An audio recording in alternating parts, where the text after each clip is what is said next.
Hello everyone, this is me Kalsoom. Welcome back to my YouTube channel. Today we will discuss about myth and misconception that prevail in our society about psychology. Myths and misconception क्या होती हैं? एक rigid beliefs होते हैं, stereotypes होते हैं जो कि हमारी सोसाइटी में विदाउट एनी लॉजिक एग्जिस्ट कर रहे होते हैं। इन सब चीज़ों की तरफ जाने से पहले मैं आपको बताती हूँ कि साइकोलॉजी है क्या। सबसे पहले एक क्वेश्चन आता है कि साइकोलॉजी क्या है। Psychology is the scientific study of human behaviour and mental process. अब साइंटिफिक स्टडी, इस पे फोकस मैंने क्यों किया ये मैं आपको बाद में बताऊंगी। Psychologist deal with behavioural and emotional problem face by any person in daily life routine.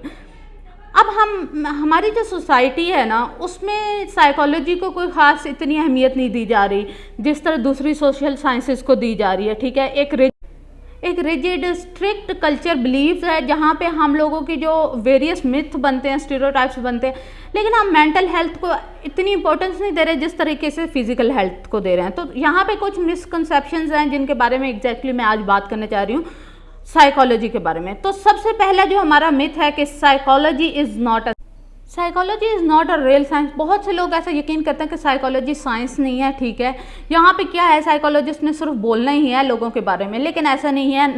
1979 में एक एक्सपेरिमेंटल लैब बनाई गई थी जो कि विलियम वुड ने बनाई थी और उसने साइंटिफिकली ह्यूमन बिहेवियर को किया था। अच्छा, इसको हम सॉफ्ट साइंस कहते हैं क्योंकि ये रिजिड साइंस नहीं है as compared to physics, chemistry. ठीक है, आफ्टर दैट जो हमारी साइकोलॉजी थी उसे साइंस का दर्जा मिला फिलॉसफी और बायोलॉजी की। ठीक है, इससे हट के साइकोलॉजी क्या है, सॉफ्ट साइंस है, मैं आपको बता चुकी हूँ। और देखें, ह्यूमन बिहेवियर को मैयर करना 100% जो है वो नामुमकिन है क्योंकि हर इंसान दूसरे इंसान से मुख्तलिफ है।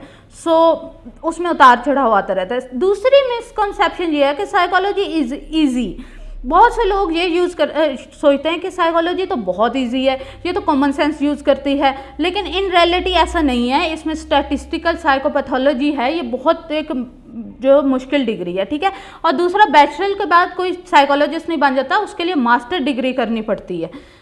और उसके साथ बहुत से दूसरे स्टूडेंट्स ये सोचते हैं कि साइकोलॉजी इजी है, लेकिन नहीं, ऐसा नहीं है। उनकी भी क्लासेस ऐसी ही टफ होती हैं जैसे कि दूसरे की होती हैं। इसके बारे में कि हम साइकोलॉजी में करियर बना लेंगे ये तो बड़ा इजी है, ये मैं कहती हूँ living in a fool paradise, because I am a clinical psychologist. मुझे पता है कि हम लोगों को कितना हार्ड वर्क करना पड़ता है। उसके अलावा थर्ड जो हमारी मिसकंसेप्शन है कि साइकोलॉजी प्रॉब्लम्स और डिमोनिक पोजेशंस। हमारी सोसाइटी में मेंटल इलनेस को कोई नहीं मानता, बल्कि ये कहा जाता है कि ये कोई शैतान है, कोई बदरूह है जो हमारे दिमाग में हमारे उस पर चली जाती हैं, या फिर हमारी सोसाइटी में काला जादू कहा जाता है। इस तरीके से स्लीप पैरालिसिस जब होता है तो हम कहते हैं कोई जिन घुस गया है, शिज़ोफ्रीनिया है, एपिलेप्टिक सीरियर्स हैं, ये सारे जो हैं, हालांकि ये क्या हैं, साइकोलॉजिकल एंड न्यूरोलॉजिकल डिसऑर्डर्स हैं। और हम क्या कहते हैं कि नहीं जी, ये जो हैं सुपरस्टिशियस बिलीव हैं पाकिस्तानियों के, और उसके नतीजे में ये क्या करते हैं, बहुत सारे पैसे भी ज़ाया कर देते हैं और अपनी हेल्थ भी ज़ाया कर देते हैं। तो इन द एंड क्या होता है, उनके पास कुछ भी नहीं बचता। सो इन सुपरस्टिशियस से निकलने के लिए स्कूलों में, मसाजिद में अवेयरनेस क्रिएट। इसके बाद ये एक limited number of career options हैं। ठीक है, पाकिस्तानी सोसाइटी में ये किया जाता है कि ये डिग्री परस्यू कर लो, साइकोलॉजिस्ट का तो बहुत स्कोप है। ऐसा नहीं है, यहाँ पे बिल्कुल हाँ है, नॉन गवर्नमेंट हर ऑर्गेनाइजेशन में साइकोलॉजिस्ट की ज़रूरत है, लेकिन यहाँ नहीं रखा जा रहा। यहाँ पे आपको मास्टर डिग्री के बाद कहीं जॉब मिलती है, और वो भी समटाइम ऐसा होता है कि आपको PhD डिग्री चाहिए होती है। अच्छा, कौन कौन से ऐसे इंस्टीट्यूट हैं जहाँ पे है कि हम कर सकते?